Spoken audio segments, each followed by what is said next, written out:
Passo a palavra ao Valdeir Rodrigues Júnior.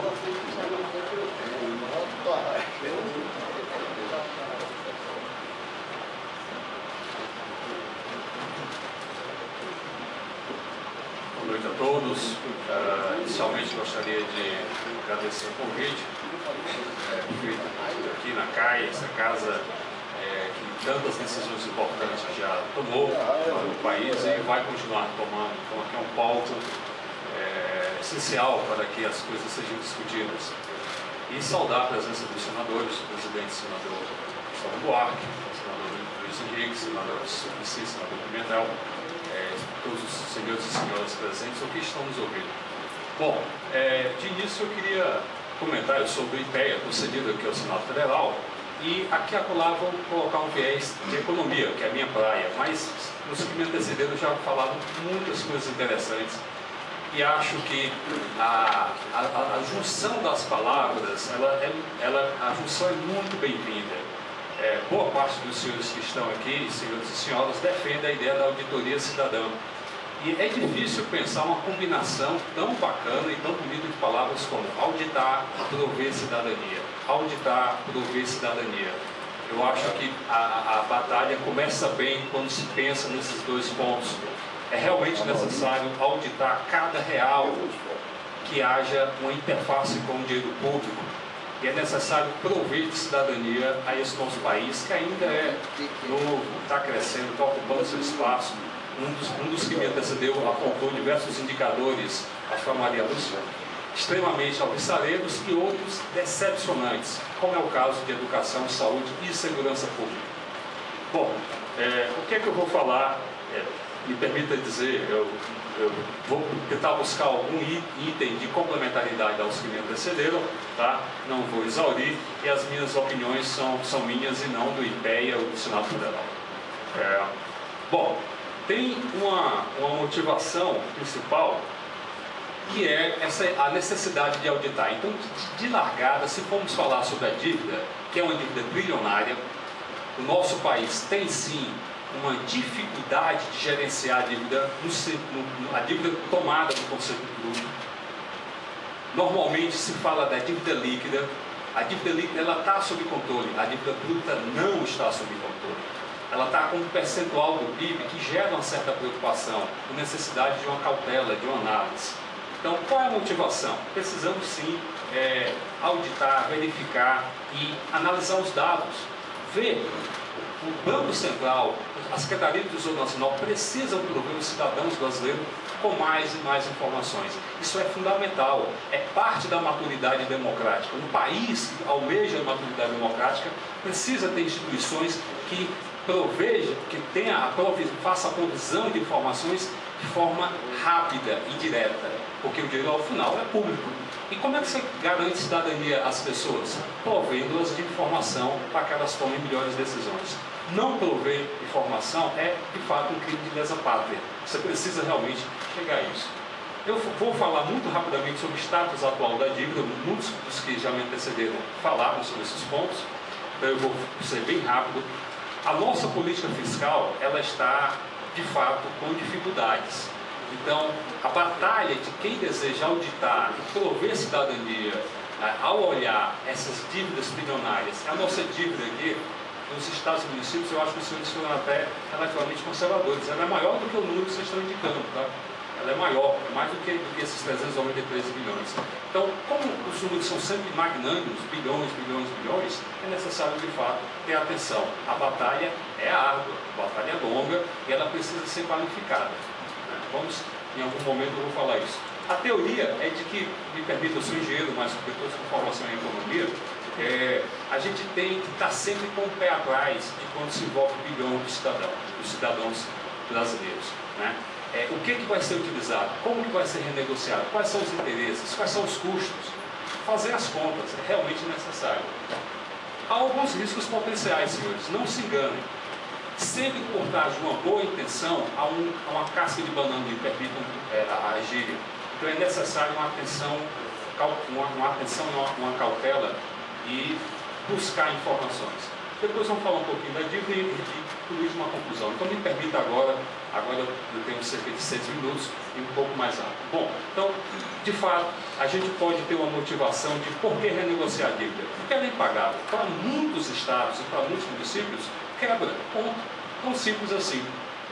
Alguns estados isso se coloca de forma mais explícita, a olhos vistos, é mais direto. Para outros municípios não tão gritante. Mas, senhores, nós temos 5.564 municípios, mais de 2.000 deles, 2.000 dentre eles, vão aqui do outro lado, na Secretaria do Tesouro, de pix à mão, porque não tem capacidade arrecadatória e não consegue pagar.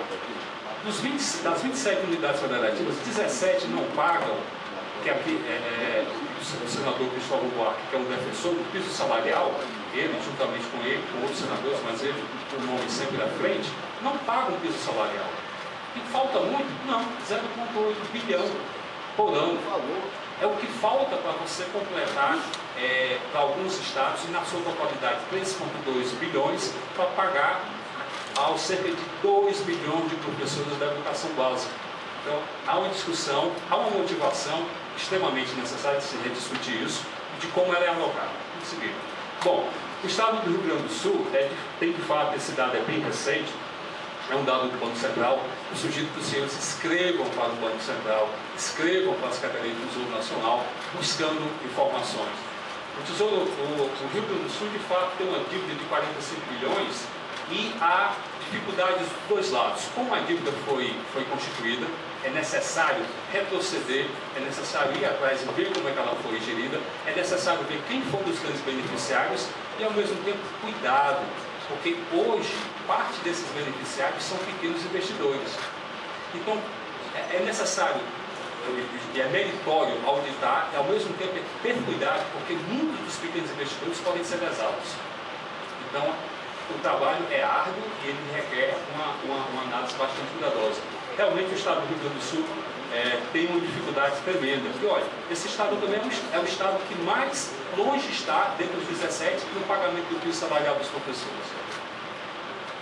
O município de São Paulo, e a representante de São Paulo aqui conhece mais os dados do que eu, mas eu até aponto que ela, de novo, ela falou em 56. 56 bilhões é somente da administração direta de São Paulo, um pouco maior, tá? 58.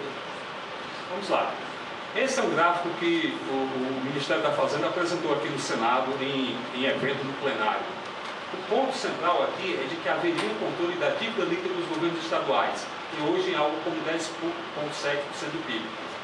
Essa ladeira abaixo aqui, potencialmente poder demonstrar um controle, ela tem que ser qualificada, vale para os estados e vale para os municípios, que também vão para algo como perto de uma estabilidade. É uma estabilidade, mas no federalismo brasileiro que está fragilizado, com dificuldades de negociação. A musculatura da União é muito forte. Por vezes, ela de fato, coloca o diálogo. A maneira como o projeto que veio do Congresso está aqui no Senado, ela vai requerer um diálogo muito incisivo para que se consiga, de fato, um fôlego adicional para 200 subnacionais. Então, esse resultado aqui, que a gente chama de superávit primário, é um esforço fiscal. Ele tem diminuído.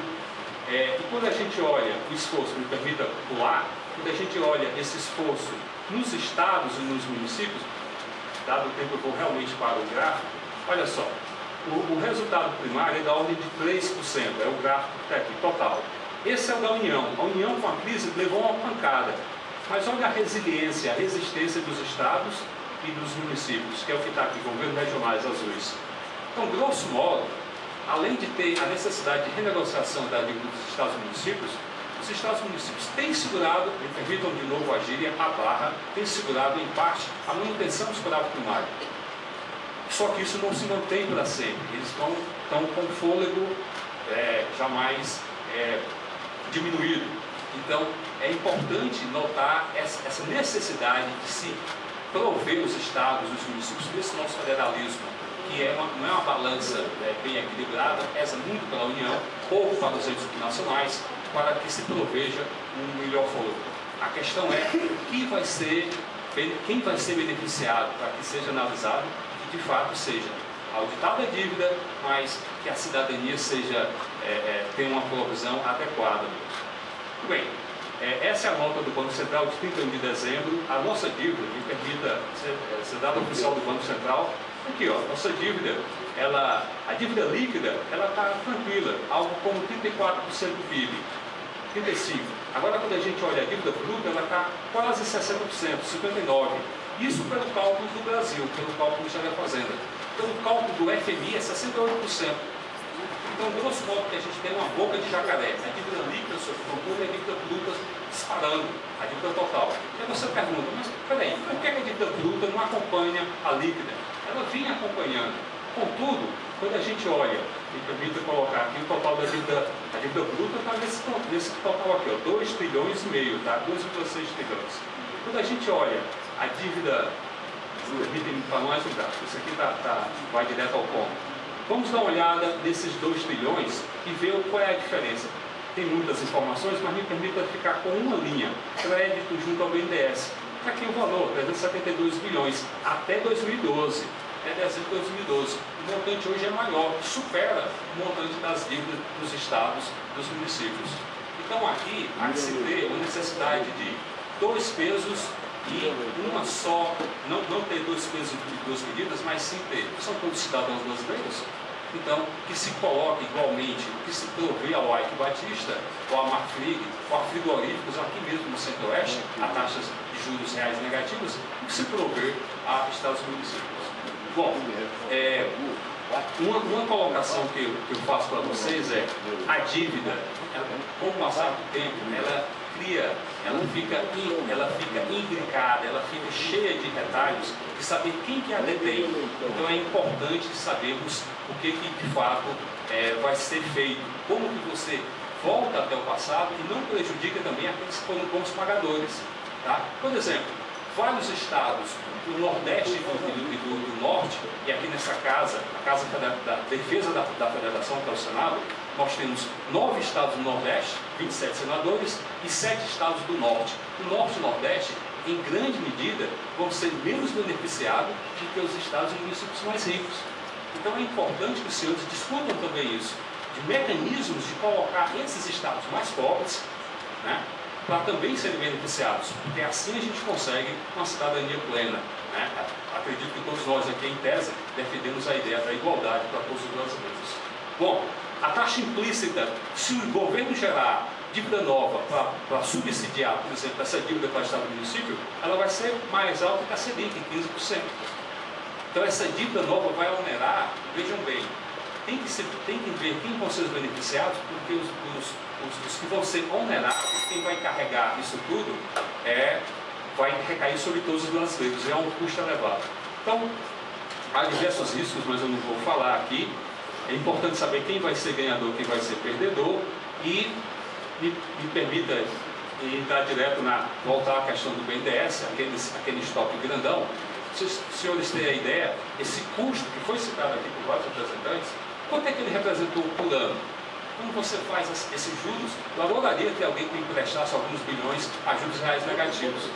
Mas eu não fui escolhido para isso, nem nenhum dos senhores aqui, nem nenhum, possivelmente, dos que estão nos ouvindo, pelo menos a grande maioria deles. O fato é, no ano passado, em 2012, custou ao país 12 bilhões de reais em um cálculo muito conservador. E em 2011 custou 11,7. Se isso for contabilizado, você, para um efeito comparativo, é basicamente metade do Bolsa Família, sendo que o Bolsa Família beneficia 13,8 milhões de brasileiros. Famílias e cerca de 55 milhões de brasileiros. Então, é uma necessidade de se comparar. Então, para finalizar, em 30 segundos, após colocar aqui, é necessário renegociar, assim, o governo fiscal. É necessário, contudo, entender que intertemporalmente se gera um ônus, e quem que vai pagar? Né? Quem que vai pagar esse ponto? Um último apontamento. Além de falar que cidadania é importante e auditar é maravilhoso, é necessário, algumas pessoas aqui também comentaram, de forma apropriada, que, por exemplo, o leilão de Libra deveria ter sido bem analisado. Por proposta dessa casa aqui, tem um PLS 328, se não me engano o número, de 2013, os senadores Cristóvão Buarque e Ricardo Ferraz, que se durante o leilão de Libra o projeto deles tivesse sido aprovado, precisamente 15 bilhões de reais seria injetado diretamente, via bônus de assinatura, na educação básica, que tanto necessita. A questão é que prioridade queremos dar para as decisões que são tão fortes e precisam ser tomadas. Obrigado.